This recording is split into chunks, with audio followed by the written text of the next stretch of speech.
अस्सलाम वालेकुम, मैं हूं शाहजेब खानजादा। मुल्क के अहम तरीन इदारे इमरान खान के निशाने पर हैं। फौज और अदलिया पर इमरान खान मुसलसल सियासी हमले कर रहे हैं और इल्जामात लगा रहे हैं। आला अदालतों को मुसलसल जानिबदार करार देने के साथ साथ इमरान खान पाक फौज और उसकी आला क़यादत को भी निशाने पर लिए हुए हैं।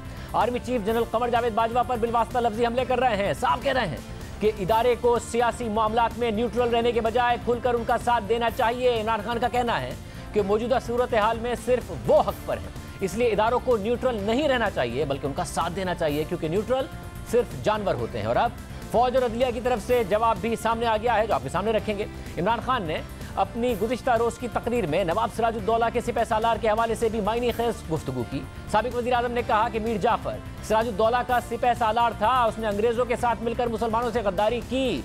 मीर सादिक ने टीपू सुल्तान के साथ गद्दारी की।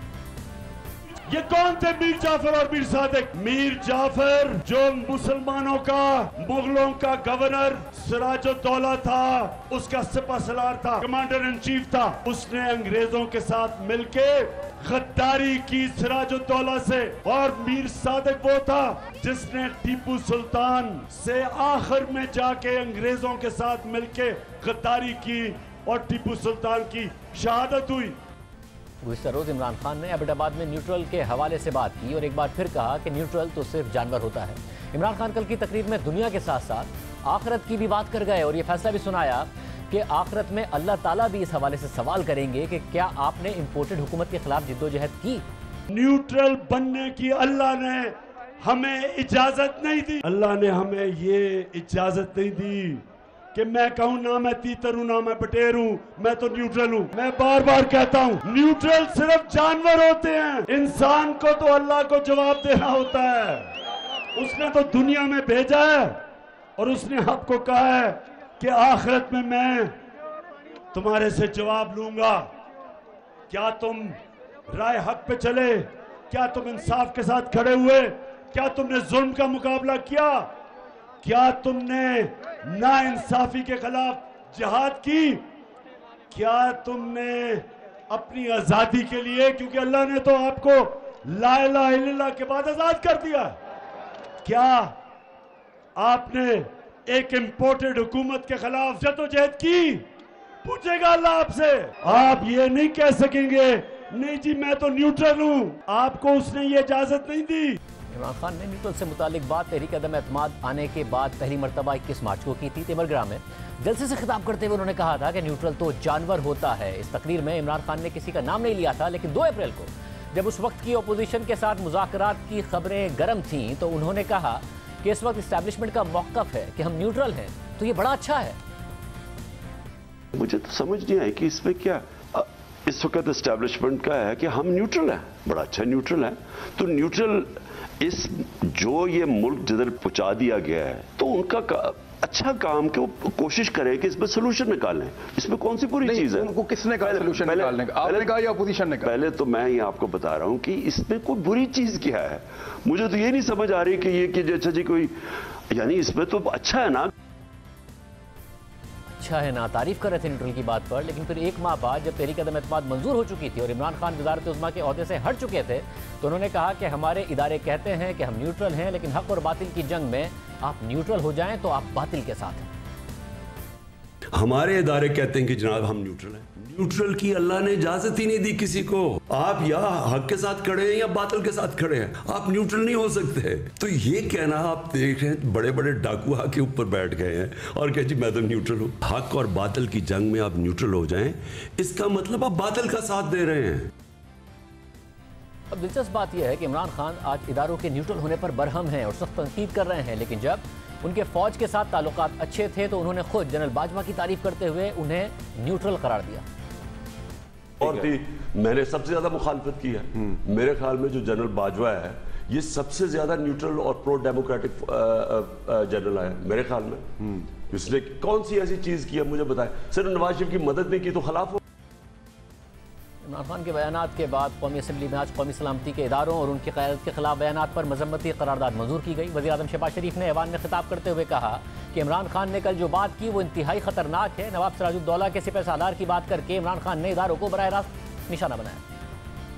कल पीटीआई के जो चेयरमैन हैं उन्होंने जो कल बात की है वो जनाब स्पीकर वो हौलनाक है, वो इंतहाई खतरनाक है। इमरान नियाजी ने जो बदतरीन गुफ्तगू की है पाकिस्तान के इदारे के बारे में और सराजुद्दौला का नाम लेके और मीर जाफर का नाम लेके एक मिसाल जो दी है, इससे ज्यादा कभी हरकत कोई और हो नहीं सकती। पाकिस्तान के खिलाफ ये एक साजिश है, उस इदारे के खिलाफ एक साजिश है। इस मुक़्तदर इदारे ने पाकिस्तान की किसी हुकूमत, किसी वज़ीर आज़म को इस तरह सपोर्ट नहीं किया जिस तरह इमरान खान नियाजी को किया था। लाइटर वे में कहा करता था और कहता हूं कि इसकी जितनी सपोर्ट इस लाडले को मिली, अगर 20% या 30% आपको या किसी और को या हमें मिली होती तो हम इस मुल्क को इस तरह जिस तरह जहाज उड़ता है इस तरह ले चलते अल्लाह ताला के फजलो करम से। मगर इस तमाम तर सपोर्ट के बावजूद ये बुरी तरह नाकाम हुआ और आज अगर मैं नहीं खेलूंगा तो किसी को नहीं खेलने दूंगा। ये रविश, ये कहाँ की रविश है? कल जो उसने जुबान इस्तेमाल की है, अगर इसको आइन और कानून के दायरे में रहकर सख्ती से ना रोका गया तो खुदा न खास्ता इस मुल्क में एक बहुत ज्यादा भूचाल आ सकता है। मैं आज आपको बड़े अदब से ये कहना चाहता हूं कि इस लम्हे को हम कंट्रोल करें, वगरना फिर अगर खुदा न खास्ता अगर बेकाबू हो गया तो फिर कुछ नहीं बचेगा। वज़ीर आज़म शहबाज शरीफ की इस तकरीर के बाद इमरान खान ने कहा कि वो शहबाज शरीफ को कल के जलसे में जवाब देंगे। शहबाज शरीफ ने कोई ड्रामा किया, क्योंकि इस तरह बड़ा झूठा, ये सारा खानदानी झूठा है, इनसे सच ही नहीं बोला जाता। कहता है जी इमरान खान ने कोई बड़ी फौज की तौहीन कर दी। मैं कल जेल में मेरा जलसा है, शहबाज शरीफ मैं तुम्हारा जवाब दूंगा वह सही माने में कि मैं कितनी तौहीन की और तुम गद्दारों ने इस मुल्क से क्या किया। तुम्हारा भाई और तुम असल मीर जाफर और मीर सादिक को इस मुल्क के। तहरीक इंसाफ के मुख्तलिफ रहनुमा भी आज वजाहतें दे रहे हैं कि इमरान खान ने अपनी तकरीर में सराजुद्दौला के सिपहसालार मीर जाफर का जिक्र करके पाक फौज के सिपहसालार पर बिलवास्ता तनकीद नहीं की है, बल्कि शरीफ बरादरान पर तनकीद की है। कल इमरान खान की तकरीर के बाद ISPR का बयान भी सामने आया था। बयान में कहा गया कि मुसल्लह अफवाज को सियासी गुफ्तगू में घसीटने की कोशिश की जा रही है। अफवाज को बेहतरीन मुल्की मफाद में सियासी गुफ्तगू से दूर रखें। तवक्को है सब कानून की पासदारी करेंगे। गैर मुसद्दिका इश्तियाल अंगेज बयानात इंतहाई नुकसानदेह हैं। पाक फौज और क़यादत को सियासी मामले में घसीटने की दानिस्ता कोशिशें की गई हैं। कुछ सियासी शख्सियात, चंद सहाफ़ी और तज्ज़ियाकार सोशल मीडिया और दीगर फोरम्स पर अफवाज को सियासत में घसीट रहे हैं। हकीकत के बरखिलाफ हतक आमेज और इश्तियाल अंगेज बयानात निहायत नुकसानदेह हैं। मुल्क के बेहतरीन मफाद में मुसल्लह अफवाज को ऐसे गैर कानूनी और गैर अखलाकी अमल से दूर रखा जाए। ये सारे मामला हुए हैं। आज कौमी असम्बली के इजलास में वज़ीर दिफा ख्वाजा आसिफ ने भी इमरान खान के बयानात पर शदीद तनकीद की। ख्वाजा आसिफ साहब हमारे साथ मौजूद हैं। ख्वाजा साहब बहुत शुक्रिया मैं शो में ज्वाइन करने के लिए। ख्वाजा साहब आज आपने भी बड़ी अग्रेसिव तकरीर की। अब PTI का मौक़िफ़ यह है कि इमरान खान ने तो किसी का नाम लिया ही नहीं है, और वो जब कहते हैं मीर जाफर मीर सादिक, वो शरीफ बरादरान को कहते हैं। क्या आप जानबूझकर इस तनकीद को अफवाज पर तनकीद साबित करने की कोशिश कर रहे हैं और एक मुकदमा बनाने की कोशिश कर रहे हैं इमरान खान के खिलाफ? देखें, मीर जाफर और मीर सादिक का मियां नवाज शरीफ या शहबाज शरीफ से मुआजना करना, मियां नवाज शरीफ और मियां शहबाज शरीफ तो किसी फौज के सरबराह नहीं रहे हुए, और कोई आदमी रागुजर भी जो है उसके ऊपर भी खड़ा हो या कोई रागीर भी जो है उससे भी अगर आप पूछेंगे तो वो यही कहेगा कि ये इशारा किस तरफ है। मैं उसकी डिटेल में अब जाना मुनासिब नहीं समझता, क्योंकि जितना रिपीट किया जाएगा उतना ज़्यादा इमरान खान का जो पर्पज़ है वो हम सर्व कर रहे होंगे। वो चाहता है कि इसकी ये डिस्कशन का जो है मौजू बने, इसके ऊपर बहस हो, इसके ऊपर टू एंड फ्रो जो है वो बयानात दिए जाएँ। मैं I don't want to get involve in it, लेकिन एक दो चीज़ें मैं आपकी खिदमत में अर्ज करूँगा। मगर आप उसको आगे बढ़ाइएगा, मगर इस पोजीशन में तो उन्होंने लाके खड़ा कर दिया आप सबको कि ख्वाजा आसिफ साहब जो खुद अपनी बड़ी अग्रेसिव तकारीर के लिए मशहूर हैं, वो भी आज वज़ीर दिफा तो हैं, मगर दिफा उन्हें करना पड़ रहा है उन तकारीर का जो कि इमरान खान साहब कर रहे हैं और बगैर नाम लिए कर रहे हैं। शहबाज शरीफ साहब की तो चलें एक हिस्ट्री है, वो दिफा कर रहे हैं तो अजीब ना लग रहा हो, मगर आपको भी दिफा करना पड़ रहा है, तो इस पोजीशन में लाके खड़ा कर दिया इमरान खान साहब। नहीं, मैंने ये बात जो है, मुझे पता था कि ये ताना मुझे या हवाला मुझे दिया जाएगा। मैंने अपनी तकरीर में इस चीज़ को कवर किया है। मेरी तमाम तर तकारीर शाहजेब जो है उन अदवार की हैं जब फौजी जर्नैल जो थे उन्होंने सियासतदानों का रोल जो है वो अपनाया हुआ था, चाहे वो मुशर्रफ के दौर की हैं। जनरल मुशर्रफ बाकायदा अवामी जलसों से ख़िताब करते थे, बाकायदा इलेक्शन में हिस्सा लेते थे, वो प्रेसिडेंट का इलेक्शन भी लड़े, रेफरेंडम भी हुआ, तो वो एक वर्दी पोश सियासतदान थे। और मैं एक सियासतदान पे क्रिटिसाइज करता था कि वो अपनी इंस्टीट्यूशन को जो है वो ख़राब कर रहे हैं, इंस्टीट्यूशन को जो है मुतनाज़ा बना रहे हैं। तो मैं समझता हूँ कि मैंने जो उस वक़्त कहा वो उस वक़्त के जो मारूजी हालात थे उनके मुताबिक वो बिल्कुल दुरुस्त था और सही था। लेकिन आज जब पिछले 2-3 साल या 4 साल में या उससे कबल भी जो इमरान खान साहब खुद क्लेम करते रहे, जब वो अंपायर की उंगली की बात करते रहे और बातें करते रहे, उसके बाद इक़्तिदार में आए, इक़्तिदार में वो बड़ी बातें बयान देते रहे, कुछ अपने आप को रीएश्योर करने के लिए, कुछ अपने सपोर्टर्स को रीएश्योर करने के लिए कि फ़ौज हमारे साथ है। तो फ़ौज को हमने इतना जो है, उस अदारे को हमने इतना जो है वो सियासत में जो है घसीटने की या सियासत में जो है इन्वॉल्व करने की कोशिश जो है हमने इतनी नहीं की जितनी अपनी इक़्तिदार की खातिर जो है इमरान खान साहब ने जो है पिछले 4 साल या 5 साल या 6 साल में की। धरने के दौरान से शुरू हुए थे ये।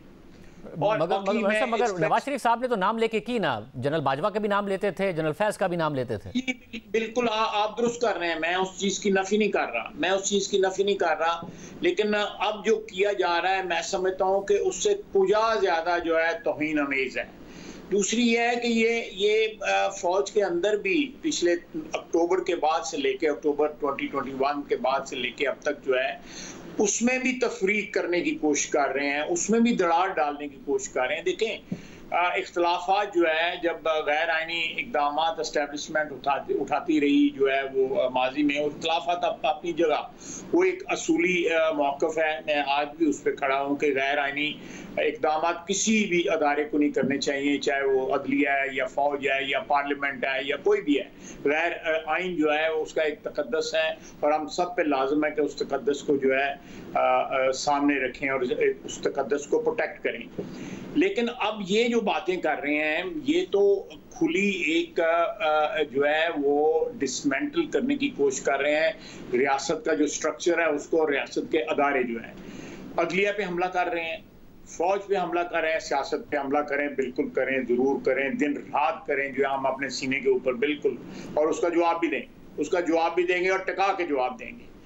ये बाकी जो रियासत के ऊपर, और ये अपनी तकारीर में बार बार ये कह रहे हैं, आपने जो तकरीर अभी सुनाई है उसमें भी कहा है इन्होंने बार बार कि ये अल्लाह ताला के सामने जवाबदेह होंगे। ये हक व बातिल की कौन डिसाइड करता है मैं कि मैं हक पे हूँ और वो बातिल पे हैं, या वो हक पे हैं या मैं बातिल में हूँ? ये कोई डिसाइड नहीं कर सकता। ये तो या तो अवाम जो है डिसाइड करेंगे सियासी तौर पे, और या अल्लाह ताला के हजूर में जब हम पेश होंगे, हम गुनाहगार लोग जो है वो डिसाइड करेंगे कि हमारा कौन सा फेल हक पे था और कौन सा बातिल पे था। अमर बिल मारूफ का उन्होंने दावा किया, आजकल चुप है, उसके ऊपर नहील मुनकर का दावा किया, आजकल चुप है, रियासत मदीना का दावा किया, आजकल चुप है।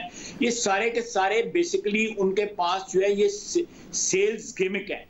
ये कोई मजहबी बात नहीं है, ये कोई मॉरल बात नहीं है, कोई मॉरल जो है या रिलीजियस जो है या ज़ाहिर बड़ा लाजमी है कि मजहब को मुतनाज़े ना बनाया जाए सियासत में, उसको इस्तेमाल करके। ये डिलिबरेटली किया जा रहा है शाहजेब, ये डिलिबरेटली किया जा रहा है। मतलब मगर मुझे पाकिस्तान में मैं एक मिनट में तकरीर में भी कहा कि पाकिस्तान में 2-3 चीजें जो है ना वो उसमें पाकिस्तानी अवाम बड़ी सेंसिटिव है। नंबर 1 मजहब, दीन हमारा जो है, हमारा जो वजूद है वो हमारे दीन की मरहून मिन्नत है, ये हमारा ईमान है। उसके बाद आ जाता है हमारी हिंदुस्तान के साथ दुश्मनी, हम बड़े उसमें सेंसिटिव हैं करेक्टली। उसके बाद अमेरिका के साथ हमारा जो है ताल्लुकात जो हैं वो हमेशा सेंसिटिविटी के बॉर्डर पे रहे, क्योंकि अमेरिका ने हमें ओवर 40-50 ईयर्स जो है वो बहुत से मामला पे डिच किया, धोखा दिया, हमें जो है हाई एंड ड्राई छोड़ के चले गए, तो हमारी पब्लिक उस पर सेंसिटिव है। ये बार बार ये चीज़ें यूज़ कर रहे हैं, अपनी डिफेंस में यूज़ कर रहे हैं। जब ज़रूरत होती है तो इनको अपना लेते हैं, जब जरूरत नहीं रहती उनके। मगर ख्वाजा साहब उसमें मसला ये है कि आपको सियासी तौर पर वो डैमेज कर रहे हैं या नहीं कर रहे हैं, जिसकी वजह से नजर आ रहा है कि आप लोगों की तो तवक्को ये थी कि इमरान खान अवाम में जाएंगे तो अवाम उनके साथ नहीं होंगे, मगर अवाम साथ हो रहे हैं। उनका जो बयानिया है जो अमेरिका मुखालिफ है, और आप लोगों को जब वो कहते हैं कि इम्पोर्टेड हुकूमत है, वो उनके सपोर्ट वोटर्स में तो सेल हो रहा है, और दूसरा आपका बयानिया जो था उन्होंने उसमें भी आपको हिट कर दिया है। आप एक एंटी एस्टैब्लिशमेंट फोर्स के तौर पर खड़े थे, वोट को इज्जत दे की बात करते थे। उन्होंने एक तकरीर में यह भी कहा कि सिर्फ आप लोग ही नहीं बल्कि आपके हैंडलर भी, और जो आपके हैंडलर हैं वो आपको पता है किसको कह रहे हैं। तो आपके तो उन्होंने बयानिए को मुकम्मल तौर पर डिस्टर्ब कर दिया और चैलेंज कर दिया है। आपके पास क्या अगले इलेक्शन में जाने के लिए? देखें, मेरी बात सुने। वोट को इज्जत दो का जो नारा है या हमारा जो मोटो है या हमारा जो नस्ल ऐन है वो आज भी कायम और दायम है, क्योंकि वो आइन के ऐन मुताबिक है।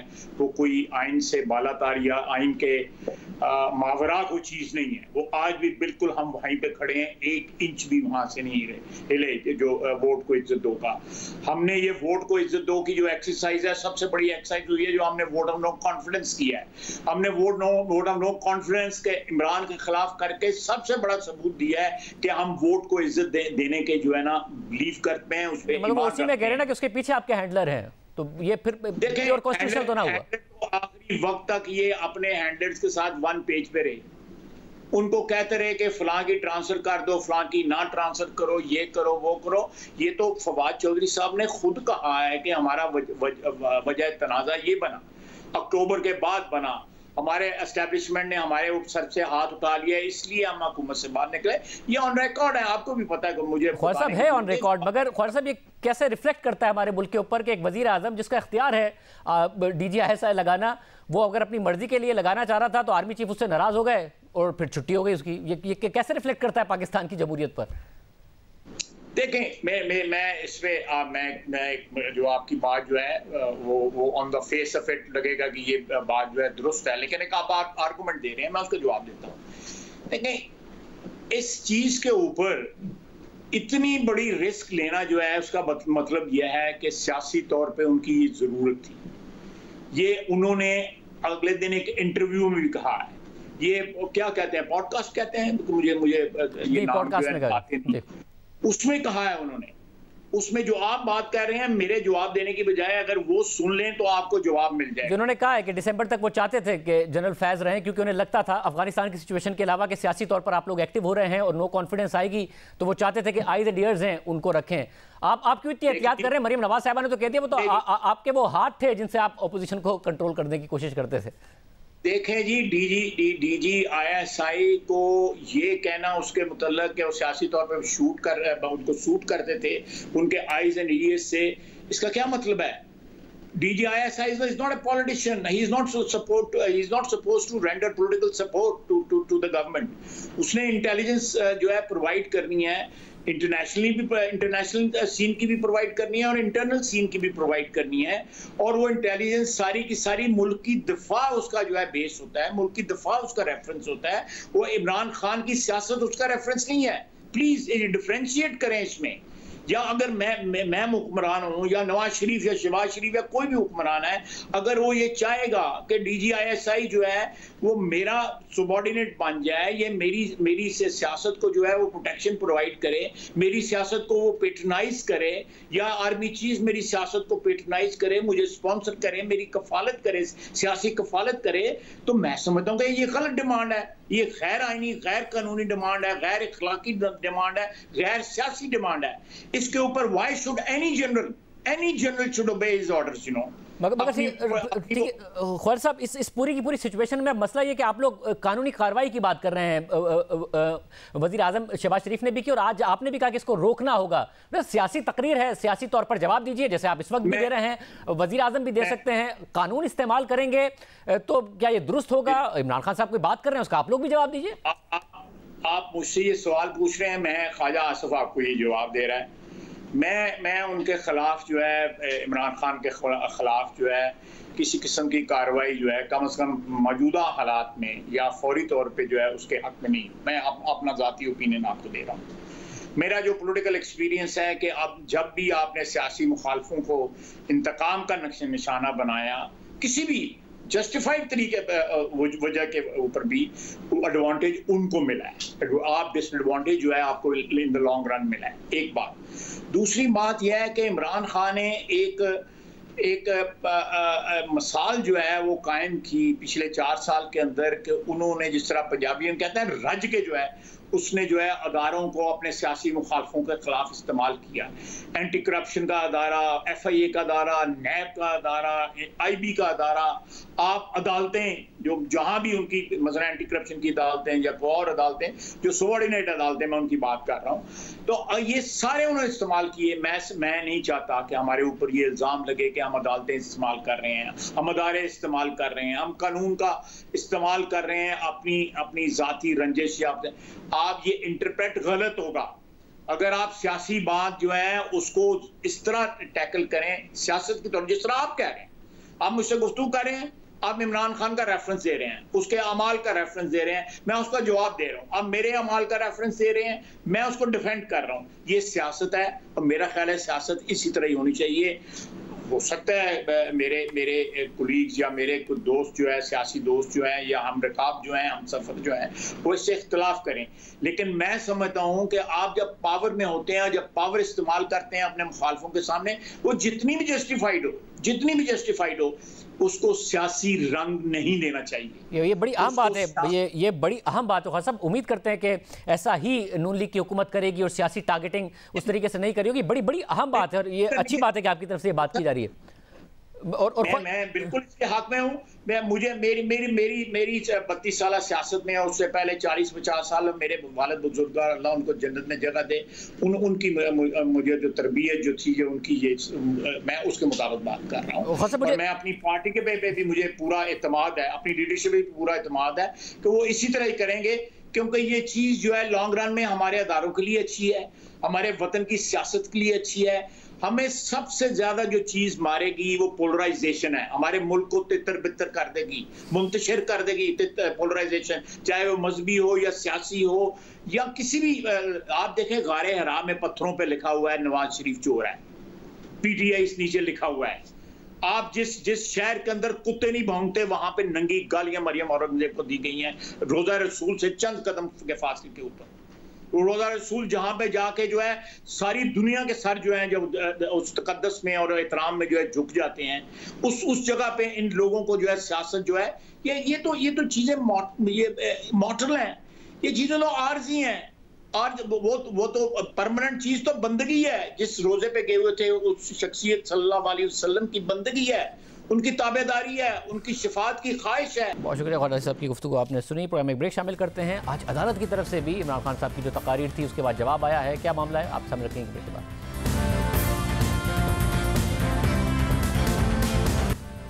इमरान खान फौज के साथ साथ अदलिया पर भी तनकीद कर रहे हैं। साबिक वज़ीर आज़म ने कल ये भी कहा कि रात 12 बजे अदालतें खुली, अब जो हो रहा है वो किस जमहूरियत में होता है। मैं अपनी अदलिया से पूछता हूँ कि इतवार को तो आपने 100 मोटर एक्शन ले लिया, आपने रात के 12 बजे अदालतें खोल ली, लेकिन ये जो आपके सामने हो रहा है किसी जमहूरियत में ये हो सकता है कि FIA में 16 अरब रुपए के केसेस शहबाज शरीफ और उसके बेटों पे, और आप इसमें कुछ नहीं कर रहे हैं, और ऊपर वो बिठा दें, बिल्ले को बिठा दें दूध की हिफाजत करने के लिए। कौन सी जमहूरियत में ये होता है। साबिक वज़ीर आज़म इमरान खान के अदलिया मुखालिफ बयानी और तनकीदी मुहिम पर आज सुप्रीम कोर्ट और इस्लामाबाद हाई कोर्ट ने वाज़ेह जवाब दिया। चीफ जस्टिस उमर अता बंदियाल ने कहा कि एक बात वाज़ेह कर देना चाहते हैं, ये अदालत अज़ खुद नोटिस किसी की ख्वाहिश पर नहीं लेती। जजेस पर मुश्तमिल बेंचेस चीफ जस्टिस से दरख्वास्त करते हैं और अज़ खुद नोटिस लिया जाता है। डिप्टी स्पीकर की रूलिंग के मामले पर 12 जजेस एक साथ बैठे और आईनी बहरान को भांपते हुए मुत्तफ़िक़ा तौर पर अज़ खुद नोटिस लेने का फैसला किया गया। तनकीद के बावजूद मुस्कुराहट के साथ सबको सुनेंगे। आज सुप्रीम कोर्ट में आर्टिकल 63A पर समाअत के दौरान तहरीक इंसाफ के वकील बाबर अवान ने मौक़िफ़ अख्तियार किया कि आईनी बहस में अदालत की माउनत करूंगा, अदालत का बड़ा अदब और एहतराम है। तो जस्टिस जमाल बंदूखेल ने रिमार्क दिए कि आपकी अदब की बात की कदर करते हैं, काश ये अदब और एहतराम आम लोगों में भी फैलाते। बाबर अवान ने जवाब दिया कि उस काम के लिए वजारत इत्तलात है। जैसे जमाल बंदूखेल ने उनसे मजीद कहा कि लोगों को ये भी बताएं कि अदालत रात को भी खुलती है। बलूचिस्तान हाई कोर्ट रात 2:30 बजे भी खुली थी। बाबर अवान ने मौक़िफ़ अख्तियार किया कि इस बहस में नहीं जाना चाहिए, वकालत में इससे मुश्किल हालात भी देखे हैं। तो चीफ जस्टिस उमर अता बंदियाल ने रिमार्क दिए कि आइन बुनियाद है और वफाक को मुत्तहिद रखता है, जितनी मर्जी तनकीद कर लें, आइन का दिफा करते रहेंगे।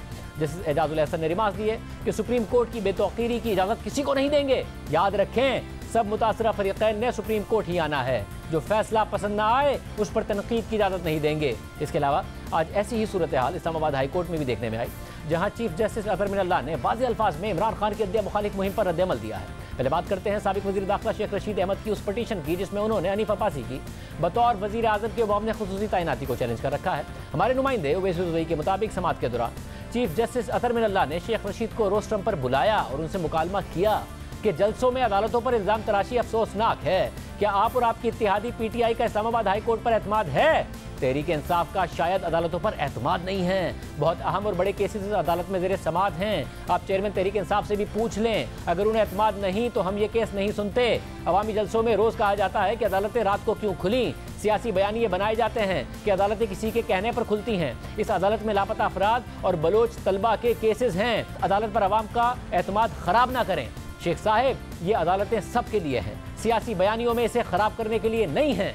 चीफ जस्टिस के रिमार्क्स पर रोस्टम पर मौजूद शेख रशीद ने जवाब दिया कि राइट सर।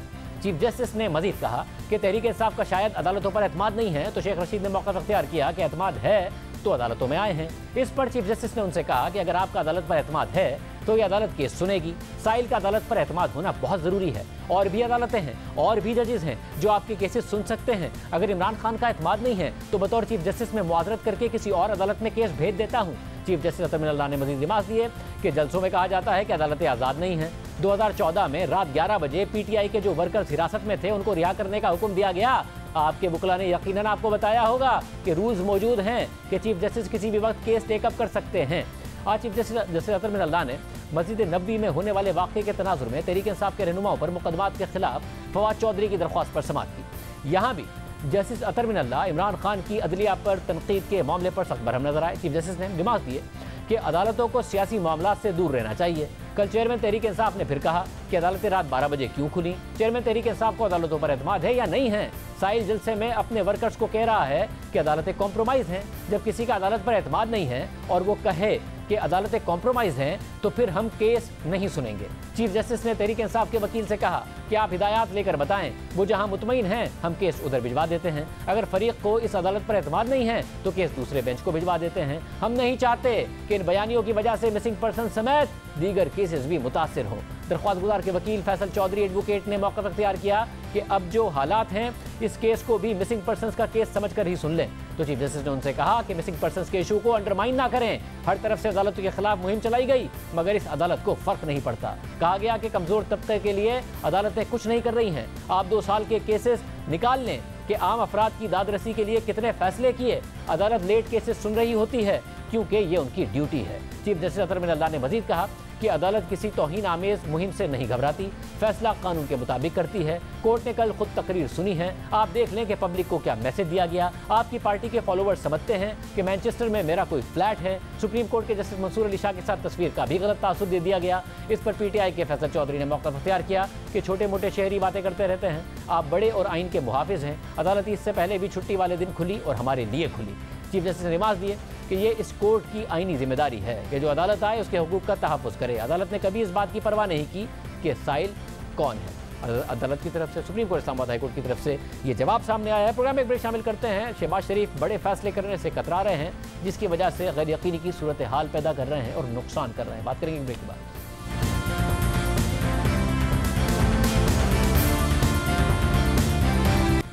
इस वक्त मईशत में गैर यकीनी की सूरत हाल बुलंद सतह पर पहुंच गई है और इसकी वजह नई आने वाली हुकूमत का कोई फैसला नहीं है बल्कि इस हुकूमत का वक्त पर फैसला ना करना है।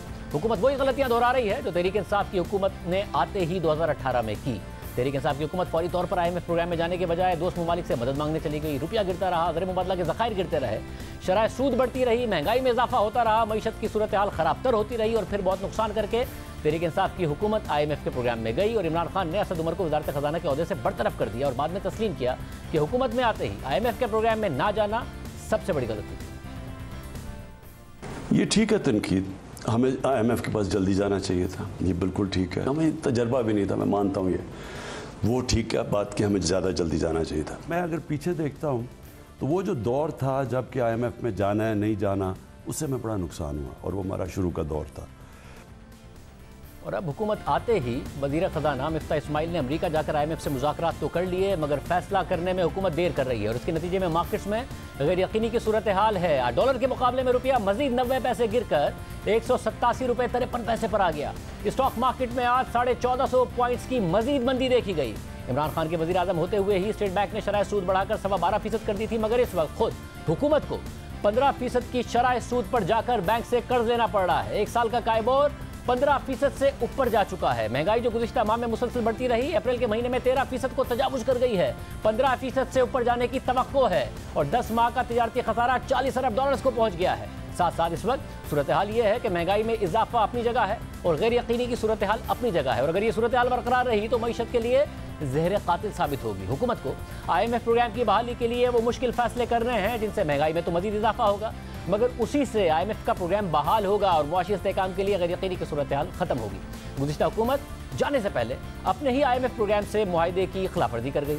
IMF से बिजली और पेट्रोल की कीमतों में कमी का वादा किया, मगर हुकूमत गिरने का खतरा पैदा हुआ तो उल्टा बिजली और पेट्रोल की कीमतें कम कर दी। हालांकि गुज़िश्ता हुकूमत ने IMF को लिख कर दिया था कि पेट्रोल की कीमत पर लेवी 1 लीटर पर 30 रुपये वसूल करेंगे, बिजली की कीमतों में मजीद इजाफा करेंगे, मगर उल्टा लेवी को सिफर कर दिया। ऊपर से 3 माह के लिए मार्च से मई तक पेट्रोल और डीजल पर सब्सिडी का भी ऐलान कर दिया और बिजली की कीमतों को भी 5 रुपये फी यूनिट कम कर दिया और IMF प्रोग्राम लटक गया। जब ये हुकूमत आई तो ज़र मुबादला के ज़खायर कम होकर $10.8 अरब की सतह पर आ चुके थे, जो 2 माह की दरामदाद के लिए भी काफ़ी नहीं है, और उसमें $3 अरब 4% की शरह सूद पर सऊदी अरब ने इस शर्त पर गुज़िश्ता हुकूमत को दिए थे कि अगर IMF का प्रोग्राम नहीं होगा तो सऊदी अरब ये पैसे वापस निकाल लेगा। मगर इस सब के बावजूद शहबाज शरीफ की हुकूमत मुश्किल फैसले करने से कतरा रही है और मुआशी गैर यकीनी में दिन ब दिन इजाफा कर रही है। सोने पर सुहागा यह है कि वाज़ेह नजर आ रहा है कि इस वक्त नून लीग में तकसीम है। अमेरिका में IMF के वफ्द की मिफ्ता इस्माइल से मुलाकात के बाद जो प्रेस रिलीज आई उसमें IMF की तरफ से वाज़ेह तौर पर लिखा है कि इस बात पर इत्तफाक हुआ है कि अनफंडेड सब्सिडीज़ को ख़त्म करने के लिए फौरी एक्शन लिया जाएगा, क्योंकि इन सब्सिडीज़ की वजह से IMF की अगली किस्त पर मुज़ाकरात सुस्तरवी का शिकार हो गए थे। खुद वज़ीर ख़ज़ाना मिफ्ता इस्माइल ने तेल की कीमतों में इजाफे का इंदिया दिया, मगर फिर वज़ीर आज़म शहबाज शरीफ ने तेल की कीमतों में इजाफे की सबरी मुस्तरद कर दी और मार्केट में एक दफ़ा फिर गैर यकीनी की सूरत हाल पैदा कर दी। हम आपको पहले भी प्रोग्राम में बता चुके हैं कि गुज़िश्ता हुकूमत की तेल और बिजली पर दी गई सब्सिडीज़ गरीब आदमी को टारगेट करने के लिए नहीं है, और ख़ुद साबिक वज़ीर ख़ज़ाना शौकत तरीन भी इस ब्लैंकेट सब्सिडी के हामी नहीं थे, क्योंकि गरीब आदमी को कम और अमीर आदमी को उसका ज़्यादा फ़ायदा होता है। खुद वज़ीर ख़ज़ाना मिफ्ता इस्माइल इस सब्सिडी के खिलाफ हैं, क्योंकि जो जितना अमीर है और उसके घर में जितने ज़्यादा AC और जितनी गाड़ियाँ हैं उसके उतना ही ज़्यादा उस सब्सिडी का फ़ायदा हो रहा है। जितनी बड़ी गाड़ी है उतना ज़्यादा वो पेट्रोल इस्तेमाल कर रहा है, उतना ज़्यादा सब्सिडी का फ़ायदा उठा रहा है। मगर शहबाज शरीफ हुकूमत फिर भी तनकीद के दर से मुश्किल फैसले करने को तैयार नहीं है, और सोने पर सुहागा यह है कि कोई सिमत ही नहीं है। वज़ीर ख़ज़ाना मिफ्ता इस्माइल IMF प्रोग्राम की बहाली और इसमें $2 अरब के इजाफे के साथ अगले साल तक तोसी चाहते हैं, मगर साबिक वज़ीर ख़ज़ाना इसहाक़ डार इस IMF प्रोग्राम को ख़त्म करके नया IMF प्रोग्राम चाहते हैं। हमने उनसे गुजारिश करी है कि ये प्रोग्राम को आप 1 साल चलाएं। उन्होंने उसका खुशी का इजहार किया है, लेकिन फर्म कमिटमेंट लिखत पढ़त में जो है वो अब अगले 15 दिन में इंशाल्लाह हो जाएगा। हमने इनसे गुजारिश करी है कि आप उसको $2 बिलियन से इन्हेंस करें। वो भी अब बात उनको समझ में आई है कि हम पॉजिटिव कैश फ्लो में फंड के साथ प्रोग्राम के थ्रू होंगे, तो इंशाल्लाह उसको भी लिखत पढ़त में ले आएंगे। अब उन्होंने भी हमसे कुछ गुजारिशात करी हैं या उन्होंने भी हमसे कुछ सामने बात रखी है, जिसके अंदर मैंने समझ के कहा है कि yes, in principle I agree that these things should be reversed. आप खिलाफ है इसके कि एक्सटेंड नहीं करना चाहिए, 6 बिलियन तक ही रहना चाहिए और सितंबर में खत्म हो जाए प्लान? मेरे नजदीक तो नया प्रोग्राम करना चाहिए। ये programme was onerous, this programme was very badly negotiated. Who are they to tell us के हमारा रुपया किधर होना चाहिए? Who are they to tell us के हमारा इंटरेस्ट रेट किधर होना चाहिए? ये हमने अपने मुल्क को चलाना है, हमने डिक्टेशन लेके अपने बेड़ा गलत कर रहे हैं। आप हमें पीनट देते हैं, आप हमें मिलियन टाइम ज्यादा में नुकसान करके चले जाते हैं। इसके अलावा इस वक्त कुछ हुकूमती वज़रा कह रहे हैं कि ये हुकूमत अपना टर्म पूरा करेगी, मगर इसहाक़ डार जो नवाज शरीफ साहब के करीब हैं और वैसे भी लंदन में हैं, वो ये कह रहे हैं कि हमें फौरी इलेक्शन की तरफ जाना चाहिए, अक्टूबर तक हमें इलेक्शन की तरफ जाना चाहिए। यानी इस हुकूमत की इस वक्त ना कोई सियासी सिमत नज़र आ रही है, ना मुआशी सिमत नज़र आ रही है। जब नो कॉन्फिडेंस की बात चल रही थी, हमने बार बार इस तरफ इशारा किया था कि ये फैसले करना मुश्किल होगा अगर नए इलेक्शन नहीं होते।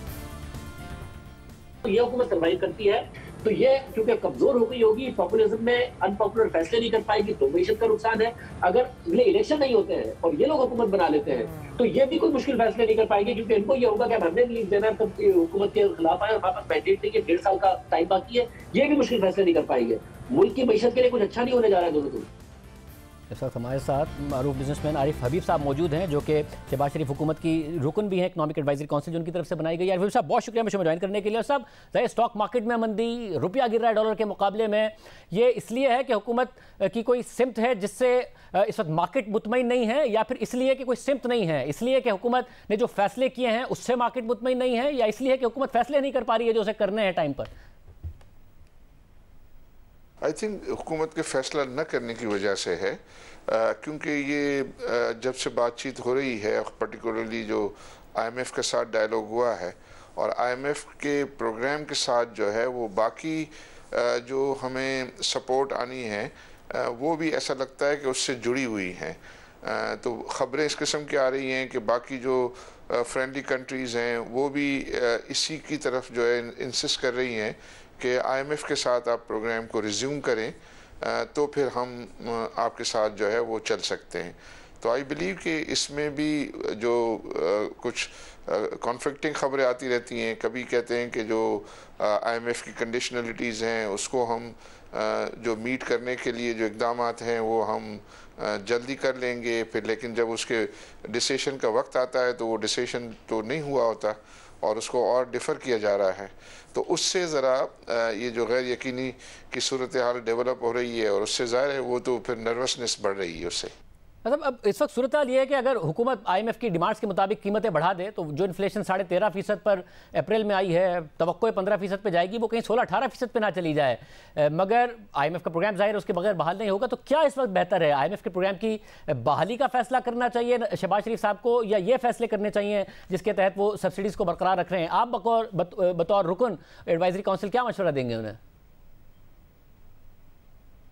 जी बिल्कुल, आई थिंक देखिए ना, सियासी तौर पर तो किसी वक्त भी जो है वो जो है फेवरेबल हालात नहीं होते। जब भी आप पास ऑन करेंगे तो सियासी तौर पर तो ज़ाहिर आपके नंबर जो है वो कटेंगे, लेकिन अगर आप नहीं करेंगे तो उससे ज़्यादा बड़े मसले में जो है वो आप आ सकते हैं। क्योंकि जब भी ऐसा हुआ, पास में भी ऐसा हुआ था कि आपको पता होगा कि मुशर्रफ के भी आखिरी दिनों में इसी तरह हुआ था कि डिले कर रहे थे, और डिले जब किया तो उसकी बहुत बड़ी कीमत अदा करनी पड़ी। तो अभी तो ये है कि डेफिनेटली इसकी जो इम्पेक्ट है वो इम्पेक्ट तो ऐसे लोग हैं कि जो ज़्यादा बड़ी गाड़ियाँ रखते हैं, जो गाड़ियाँ रखते हैं, जो अफोर्ड कर सकते हैं, ज़्यादातर तो ये उनको पास ऑन होगा, वो ट्रांसपोर्ट पे पास ऑन होगा। लेकिन ये है कि ये फैसला जो है वो करना जल्द या बदेर नागुज़ीर है। तो बेहतर यही है कि इसको अगर यही कंडीशन है तो इसको जो है जल्दी से मीट कर लिया जाए ताकि जो है वो आगे बढ़ें और तमाम लोगों का जो कॉन्फिडेंस है ऑन पाकिस्तान इकोनॉमी वो रिस्टोर हो जाए। और सब जो हमारे खसारे की सूरत हाल है, रिजर्व हमारे पास 2 महीने की दरामदाद के नहीं है, कि खुदा ना ख्वास्ता कोई डिफ़ॉल्ट की सिचुएशन का सामना तो नहीं है पाकिस्तान को? जी देखिए, आई थिंक सबसे एक ही बड़ा मसला है ना हमारा इस वक्त, ये करंट अकाउंट डेफिसिट का मसला है। उसके हल के जो है वो 2-3 ही ऑप्शंस हैं। एक तो ये कि IMF के साथ जो है वो हमारा अंडरस्टैंडिंग हो जाए ताकि ये जो आपको शॉर्ट टर्म के लिए जो सपोर्ट है वो अवेलेबल हो जाए, लेकिन मीडियम टू लॉन्ग टर्म तो यही है कि हम अपनी एक्सपोर्ट को बढ़ाएं, हम अपने रेमिटेंसेस को बढ़ाएं, और इससे पहले जो है वो हम अपनी इंपोर्ट्स को कम करें। आई थिंक जो दूसरी प्रायोरिटी बनती है IMF के बाद वो बनती है कि हम इंपोर्ट्स को जो है वो कर्व करें। कुछ इक़दाम लिए गए हैं, जैसे 100% LC मार्जिन की जो है शर्त है, कुछ थोड़ी सी ड्यूटीज़ बढ़ाई, मुझे लगता है कि पाइपलाइन में और है कि और मज़ीद जो है वो इंपोर्ट ड्यूटीज़ जो है वो फिनिश गुड्स पे बढ़ाई जाए, और उसको जो है वो कम करके ये जो करंट अकाउंट डेफिसिट है इसको कम करना जो है वो हमारे लिए बहुत ज़्यादा नागुज़ीर है। तो इस पर जितना जल्दी फैसला करें वो मैं समझता हूँ कि हमारी इकोनॉमी के लिए बेहतर होगा। बहुत शुक्रिया आरिफ साहब की गुफ्तगू आपने सुनी। आज के प्रोग्राम में इतना ही। अल्लाह।